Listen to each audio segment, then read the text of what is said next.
I'm Duncan Macleod of the Clan Macleod, born 400 years ago in the... well, no, not really. That was a TV show called Highlander. So, just listen to Rockin' at the Movies with me, Adrian Paul and Shane Comley-White, and you'll learn some interesting facts. Welcome, everybody.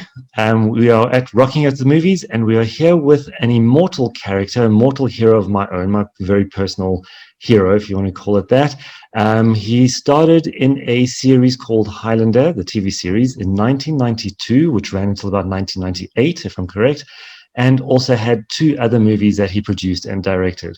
I'm busy talking about Duncan Macleod, who is actually Adrian Paul in real life. Adrian Paul, welcome so much to our show, and I'm so pleased to have you on board, and it's a complete honor and privilege to be chatting to you. Thank you. Well, thank you for inviting me. It's been a long time since I've been back to Joburg, even though it's remotely this time. Was it around this time that you also came through?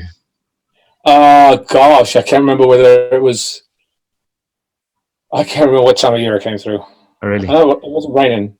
It wasn't raining? No, it wasn't raining. So it must have been a winter. Well, it's very challenging when it comes to the weather. It's so unpredictable here anyway, so which I'm sure you know.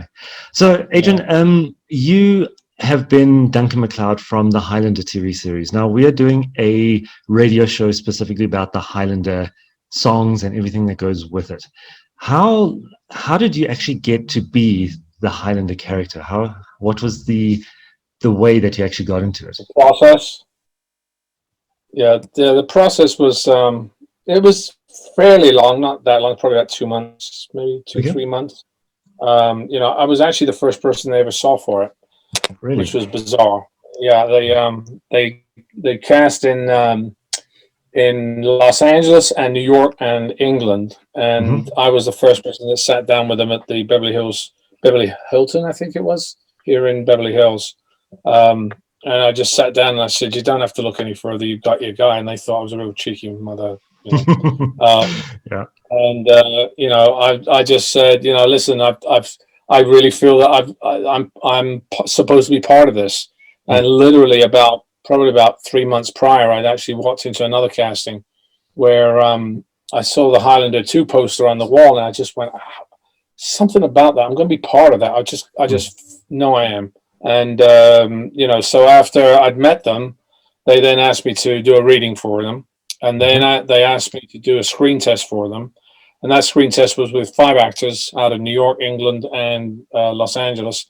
And we did it on the Universal lot. And then 2 weeks went by, because what you have to understand is when Highlander, a lot of these TV shows today and before, they're not just we've funded it and done. I mean, you've got Netflix and Amazon and all these other places that sometimes fund it, and you don't have to worry about it. But with an independent or syndicated show like Highlander was, yes, it had 5 different countries, and I think it was France, Italy, Germany, Japan, and I think the United States.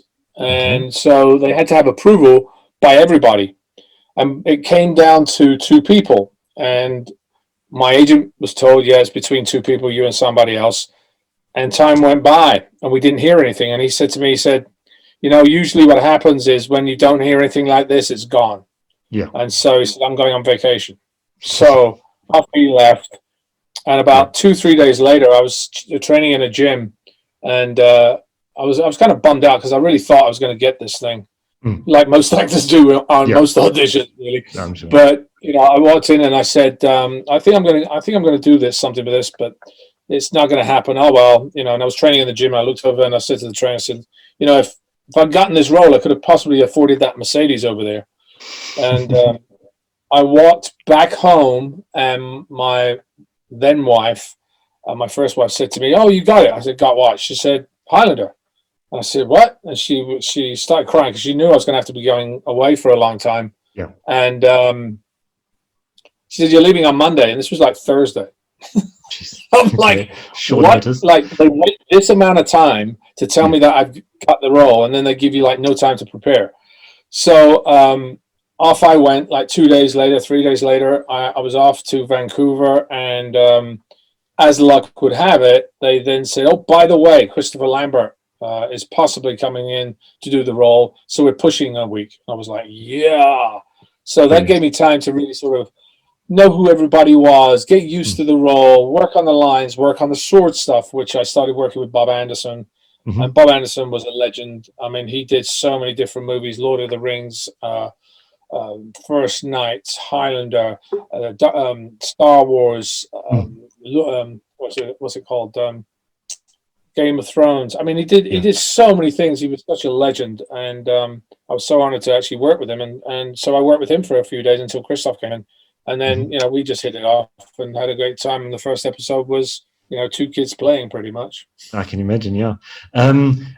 Look, I've watched the Highlander series not once. I would actually say it's countless times. Okay, and it's always been a series that brings me back to, even though it's fantasy, but a little bit of reality. So it's a way to be a little bit more humble, a little bit way to be more focused and dedicated, and that's what I needed to get back to reality in my own world. If that makes sense.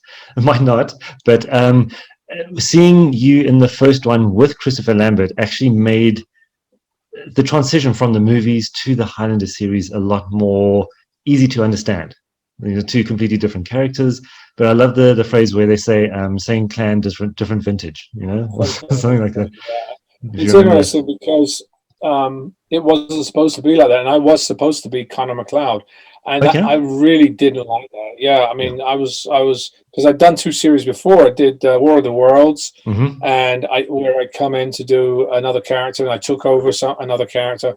Yeah, and all the fans. This happens every time. Whenever you have a series where somebody takes over the role or comes in to replace somebody, fans always compare him or her to the previous character, and they're like, well, this one doesn't work, and this one. I mean, I got 50-50 reviews, I think, on Kincaid, and I'd done one other where you go in for a little bit of time and the same thing happened. So I was rather apprehensive about going into this role playing Connor MacLeod, and it was great that it happened to be Duncan Macleod, because then I could really kind of make him a new character, make him who I thought he should be, and that's what I did. I mean, I was working 6-7 days a week to really sort of make that happen, and for 5 years, really 5-6 years, we did 118 episodes, 119 episodes, 119, something like that. Yeah, which is a lot of time, And how did you actually get into the mindset of Duncan MacLeod? Did you kind of mold him around yourself, or was it more of a completely different character that you made up in a way? Two things in acting. There are different schools of acting. Some schools tell you to work on the characterization. Some talk about personalization of objects. I came from the school of all of it. I'd studied a lot of different things. So looking at it, creating Duncan MacLeod was really sort of part Adrian Paul, part the character of who this man was. And in the first episode, when Christopher Lambert, and I'm actually doing I'm doing an Adrian Paul Memories of a Highlander at the moment on our Patreon site, where I'm talking about every single episode and what was behind the episode, and all the memories and the behind the scenes stuff. And one of the things I'm talking about is how I heard Christopher Lambert in the kitchen scene in the first episode, where he's talking like this, and then he starts talking about the person who was his loved one and died, and what it was like to be immortal. And suddenly his voice went from talking like this to suddenly talking like this. And I went, oh my God, he's just turned 400 years old. And so I realized that was his hook into creating this character. And to do that on a TV show every week would have been rather a lot. So mine was about personalization. You talked a little bit before about it being part fantasy and part reality. Every story we had after David Abramowitz came in to actually do become the showrunner was about human relationships. And the reason we say that is because you look at soaps. You don't watch a soap for the plot line. You watch it for the relationships between people. So soaps do so well because people are watching those relationships. And that's what we said. We said we have to know what the relationships are. The trick was we weren't sure whether each episode was going to air one after another. So they had to almost stand alone in the story rather than it going on to the next one. But there had to also be a through line between the characters that they kept bringing back, like Amanda, like Joe, like Richie, like all of those characters that they brought in. Yeah. They'd have to have a through line so that it made sense. If you kind of missed it, went from show 3 to show 17, all of a sudden, it would still kind of make sense. It didn't actually have to flow from one to the next. So that was the trick. And really, Highlander only really got started, in my opinion, midway through the first season, towards the end of the first season, when David Abramowitz really came in and restructured the scripts and started, creating it around the characters and not about the storyline. Because if you're just following a storyline, it's like a procedural show. You're following the storyline, and the actors in the procedural show are just the tools that support the story. Yeah. This was a different animal. It had flashbacks, it had history, it had romance, it had all these different things. So you couldn't really do it that way. Yeah. I must say, I love the flashbacks. Those were one of the hooks for me. We always went back in time to different eras, and I loved the Scottish kind of side. Now, you're Italian, am I correct? Or Italian descent, half Italian. Yeah. So what was it like going back to the Scottish side and playing the Scottish role? I know you were born in London, so it was quite close. Yeah, not too close. Listen, in South Africa, who have you got that's close to you? You always make fun of. That's true. What other country are you always kind of, because every country has somebody that always like either mimicking their accent or whatever. Yep. We would do the Scots and the Irish. You know, as young boys, we'd be always talking in an Irish accent like this. You know, getting to Scotland, get Scotland. You know, we would always do that. So in a sense, it was fun. I'd already kind of gotten it ingrained in me. But then I went back to really look at accents to see how they really were. But the problem was, you're dealing with an American audience. That's what it was really catered for. It wasn't really catered at first for an international audience. So they were so concerned about the Americans understanding it. So when I first started doing in the second episode, we did the first real Scottish flashback, and I had a really strong Scottish accent like this. You know, where did they come from? And they were like, "Oh, it's too much. It's too much." They can't understand. They kept saying to me, "You got to cut the accent. You got to cut the accent." I'm like, "I can't cut it." But this was show 17. It was show 15, 16. They turned around and said, "Well, Adrian, you got to cut the accent." I went, "No." They went, "Whoa, what do you mean?" The lady producer, Marla Ginsburg, came to me and said it. And I said, "To be honest, he's the Highlander. He's not an American. If I start doing it as an American and we do flashbacks, that doesn't make sense." So I'm going to get Bill Panzer to talk to you, who was the executive producer, who has done all the films, etc. And so in thinking about it, it's the first time I really understood about producing. And by that I mean, and I think this is valuable life lesson rather than just movie talk, you let somebody else come up with the idea by giving them all the tools that you want them to have. And what I did when Bill called me, I said to him, "Bill," he said, "this accent thing, we got to," I said, "Look, I'll be totally honest with you. I've tried it without the accent. I don't know who he is. So if you want me to just do it, I'll do it. But you know, if I don't know who the guy is anymore. I don't know. I don't know." No, he goes, wait. So then he said, "Well, maybe what we'll do is when he comes to America, he can have an American accent or more American." I said, "That's a good idea, Bill. Okay, yeah, no, I'll lessen it totally." So we came to an agreement, and so I extended it to another 50 years later in the other flashbacks where he was a lot less. But I got the point across that the accent was an integral part of who the man was, and to understand the humor, the angst, all that stuff had to come from the roots of being a Scot. And so about 3 or 4 weeks after that, there was a poll came out, and a whole bunch of people went, "Oh, we love the accent. We love the flashbacks. We love the Scottish accent," because they were going to cut the flashbacks as well because they were too expensive. So you know, because what was happening was the ratings weren't huge in the first season, so they were trying to cut costs, and they were like, "Well, the flashbacks are too expensive," and so it's all about production, and so we got away with it in the end by coming to a compromise, and in the second season it started taking off. You know, it was them called the best kept secret in Hollywood, because nobody really found it anywhere but except through word of mouth, and then it grew and grew.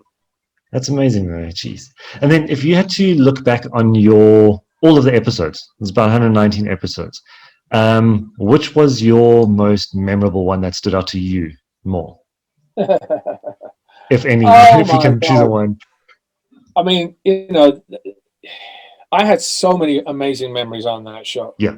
I did so many amazing things. I directed, I produced, I did all the sword fights. I worked on the scripts. I had great actors with me. I had so many things. So many memories for different reasons. Mm. I mean, going up to something wicked where he became evil was so much fun Yes. to play Yeah. because it's different than a regular hero type of thing. The one Yeah. where I fought on top of the Eiffel Tower and did a tango on the Eiffel Tower itself is very memorable just because I was on the Eiffel Tower, nothing to do with the show. Yeah. There are different reasons why the show was, and for me also was Homeland was another one because that was really his roots and it's the first one I directed and I really started Okay. to understand what a director he was. Yeah. So there are different episodes for different reasons that immediately come to mind. Yeah. And that's pretty much it. Yeah. Speaking about Homeland, that's the one with the claymore, right? Where it's the Scottish heritage sword, and Correct. that's your dad's sword and all that kind of stuff. Yeah. Beautiful sword, by the way. Did you manage to keep that by any chance? Well, the funny thing is, no, but I actually, about a few years ago, probably about 4 or 5 years ago, somebody donated some stuff to the Peace Fund, Yeah. which is the charity that I've run since 1997. Mhm. And it was this huge claymore. And so I keep it in storage. And about a year ago, I got a call from the storage and they said, "Excuse me, sir, but we've had some break-ins and we are actually just checking. You need to come down to your locker to check what's missing because yours was one of the lockers that was broken into." So I go down there. I don't really see much there. They've taken a flashlight. They've taken a couple of other things, maybe small things, etc. But then in the office, there's the huge claymore that I was given. Yeah. And she said to me, "Yeah, I'm sorry, they took this one, Yeah. and they jumped the fence with it, but it was too heavy, so they just left it in the middle of the road. And the police picked it back up again. That's perfect. They couldn't run with a huge claymore in the middle of Los Angeles. So, It will be so a I got little it bit back. obvious. Jeez. Yeah, it's a bit That's obvious, brilliant. but Yeah. they obviously got bit off a little bit more than they could chew. No, definitely. Okay, so just going back to the most memorable show, mine, I would have to say, is Deliverance. I don't know if you remember Deliverance. Yeah. It's where you fought in that cave and you fought against yourself. To me, I think that is the most relevant story as in a personal aspect, because all you ever do, or all I ever do, is fight against my own decisions and what I should and shouldn't be doing. So you've got the good and the evil angels on your shoulder and try to do that. And that is the only show that has depicted, to me, the perfect way of how to deal with your own demons. So was it a difficult one to do, or was it also quite a fun playing both roles? It was fun, but it was also difficult because, I was doing both sides of the equations. Yeah. So I was fighting myself. So I'd have to do the moves that I was fighting against myself. But you said something about it's actually a lot of the time it's fighting against your own instincts. And I think that's really what it's the difference between fighting with your brain and fighting with your heart or your gut. Yeah. And I would say 90% of the time it should be your gut that really delivers, not your brain, because you overthink things sometimes. Yeah, all the time. And I think that's part of exactly. Everybody does it. We all do it. We all go, this is what, but if I did this, it'd be that. So you overthink things a lot of the time. And sometimes you make the wrong decision based on that rather than going with what, was the gut, like I did with Highlander. I said, I think this is what I got. So I took a chance and said to them, "Listen, I'm the guy you're looking for. I know I am because I believed in it, and my gut was telling me I should do that." No, and my brain would go, "Ooh, I think they might think I'm a little bit too arrogant, right?" Yeah. But I didn't do that. I just my gut was telling me to do, and I got remembered for it. Yeah, paid off. So yeah, so a lot of the time, I think that episode really sort of does depict the difference between good and evil and the two sides of yourself, the ones we're always fighting against, which are what decisions should we make? Should we go with what we're thinking or should we go with what we're feeling? Yeah. And, I think really we have better instincts than we ever give ourselves credit for. All the time. We always do that because we're sentient beings. We really understand we're not mechanics. Yeah. But we're not robots. Yeah. Actually feel things, right? So a lot of the time we cut off that portion of us. If we don't allow ourselves the 5 elements that make up the human being, if we neglect one of those, then we're going to miss out on a lot of things in life. No, definitely. Everyone So, always tries to go one path just because that's what society or family or someone else says you have to do, and they never right, just be true to themselves as well. right. So, okay, what kind of training did you go through? Because I know that you do martial arts. I know you obviously teach sword, and you did sword. But did you do anything before Highlander, or was it all after Highlander? No, I studied some prior. I've done some kickboxing and just some really open hand stuff. I actually, a year before doing Highlander, I worked with a Vietnam vet who was teaching some people some stuff, and sword katana happened to be one of the things we started to learn, but Okay. really basic. It wasn't really. It was just swinging, etc. It wasn't really. It wasn't really until Highlander that I started seriously looking at martial arts and the sword. I mean, I got, as I said before, Bob Anderson came in. I got taught the European style of fencing and saber techniques, Yeah.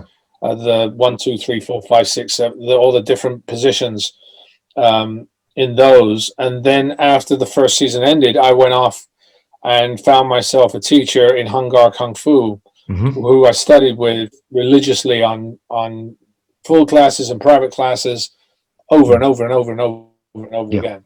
And when you look at the transition between season 1 to season 2, you can see the difference, and you see definitely a difference by the time you finish season 1 to season 5. Yeah. There's a vast difference, not Definitely. just because I was just moving the sword. It's because I'd really learned technique. I'd really started to learn and understand different levels of attack and defense, and Yeah. all those things, and work with some amazing choreographers, martial artists that come onto the show, picking up small things from them. And I think that's what you do whenever you get given a gift like this. You have to learn, and don't just say, well, this is another job, because there's always something to learn. Yeah, no, definitely. I've been training sword for, geez, I'm a third dan in our style at the moment, so we're going on for about 12 years of sword, which is also, I love the katana. The katana is my favorite weapon. It's the ultimate weapon in our level as well. But how long have you been training sword, or was it since that time? And which is your favorite weapon out of all the swords that you've done in the show? Well, the clay, not the claymore, the Scottish bucket hill. Yes, Again, that's a it's beautiful it's sword. I like, yeah, I like the mobility in the wrist, and I think that the katana has the same thing. One of the things people make a mistake of a lot of the time when they're playing with swords is that they don't start from the wrist, and I call it the WEA movement: wrist, elbow, arm.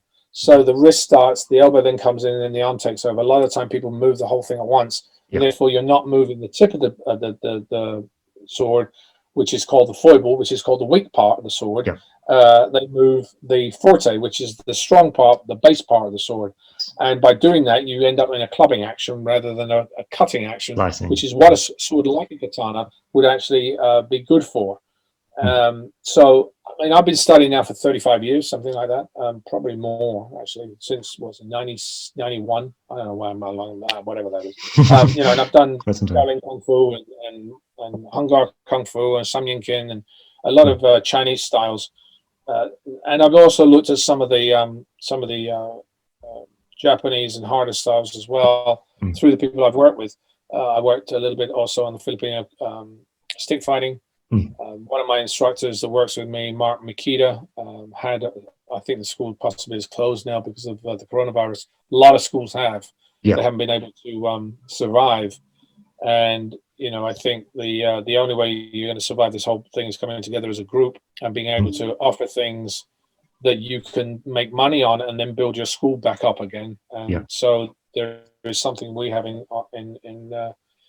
mind to try and bring a lot of those schools under our banner and to Okay, give classes online for those teachers so that they can reach a larger audience. But that's interesting. it's a process.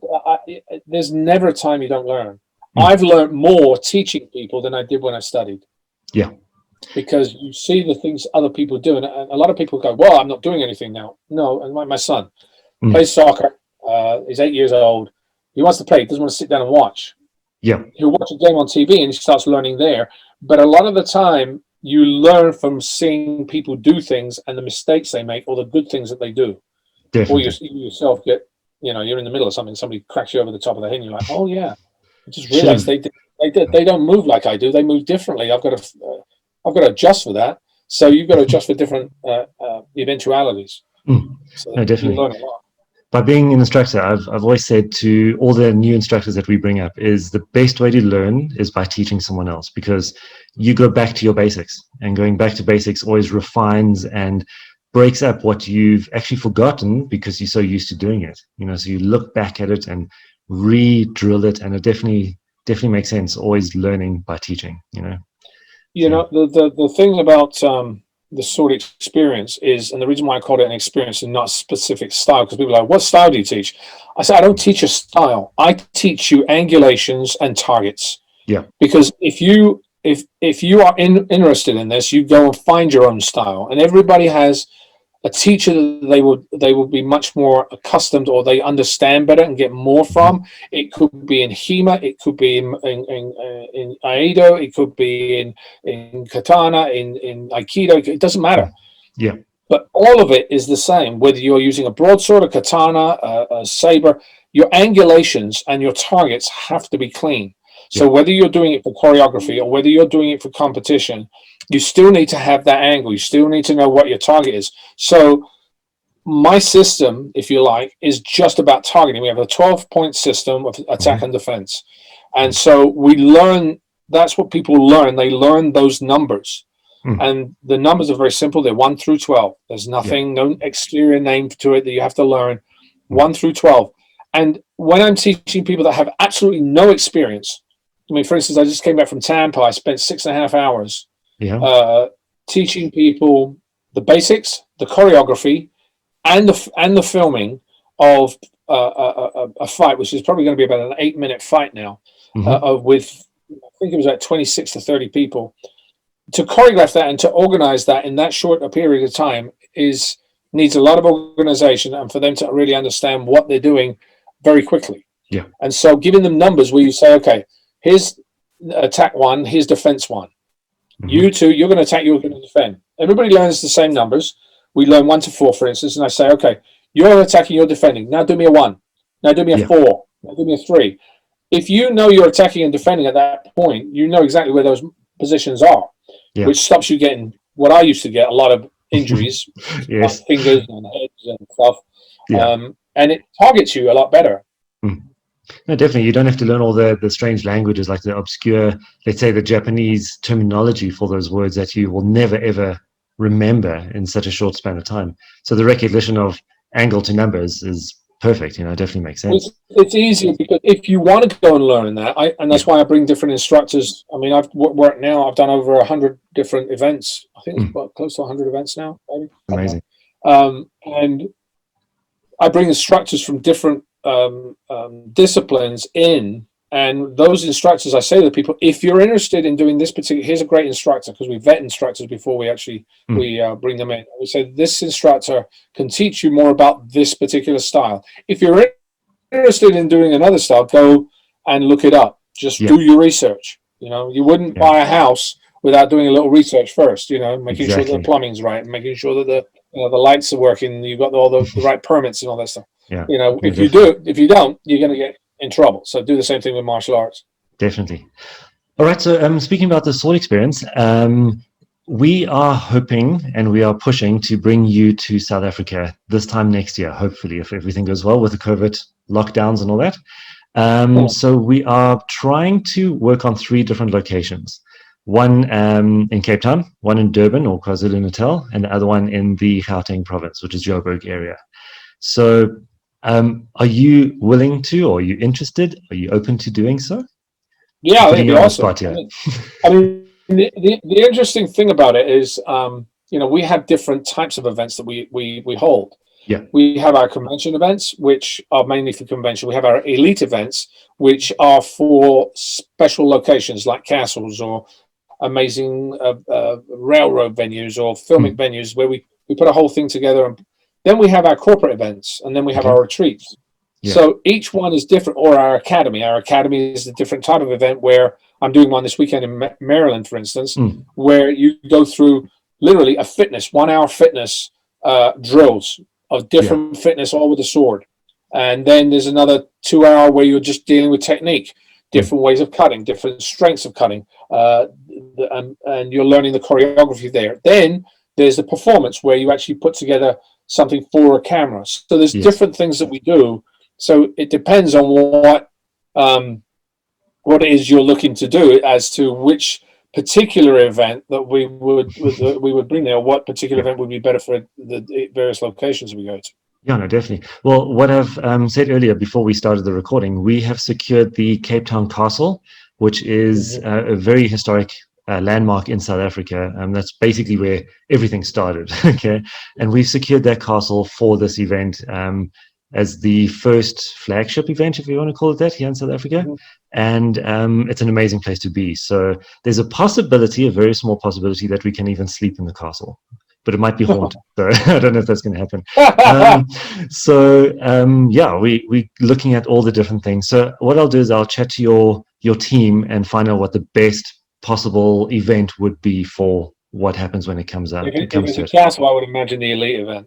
You think so? Because yeah, I mean, the thing about our events is it's not just about sword fighting. We're not, as I said before, I'm not there to teach you a sword technique. I'm there to give you an experience. Yes. And the experience is to be able to get all the photos that we take a professional photographer with. We cut a 5-minute video of a little story of you doing something with the sword. So convention events, for instance, might be a Star Wars. So we put a story together of a Tampa event. We did the story of the Jedi being attacked by clones and the training camp prior, and how the Jedi's the Federation was trying to get in to infiltrate it to find out whether these clones actually existed. So we create little separate stories. So the same thing would happen with the castle. We would look at what the history of the castle was and put a story together as maybe a what if.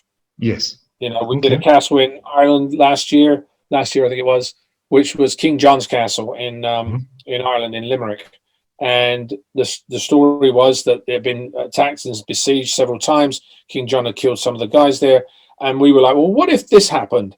And they actually released the prisoners, and this is what could happen. So we had the castle, we had the little story, we had the guys liberating the castle and all. So it's kind of a fun moment. So we cut this video together for you to have. So there's there's photos, there's autographs, there's all that comes in the package. It's not just one thing. So we try to give people a real experience, as well as having different sponsors come in that might say, okay, we'll give a tour of the local winery and for 50% off for free, and they make money on all the wines that's sold, so they make the benefit of the wine. So there's different things, different products that we also try to create as well. So there's brilliant. Different things that are possible for different events, and corporations actually sometimes want to give it for their, we have it as a team building event. Yes. As a whole. So anyway, there's different things that can happen. But that's brilliant, because I think that's going to be such an exciting thing. So I know all of my students will definitely be there. That's a guarantee. So all we have to do is now just market it on the radio and the YouTube platforms and everything, and we will definitely get the required numbers that you need as a minimum or even a maximum.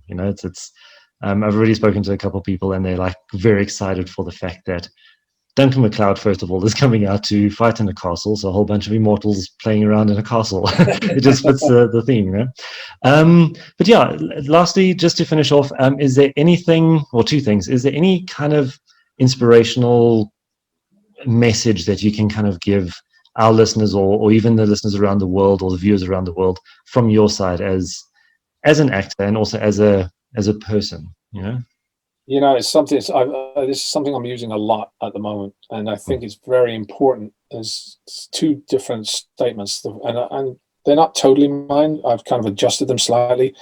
One is that for a species to survive, it has nothing to do with its strength or its intelligence, but with its ability to adapt.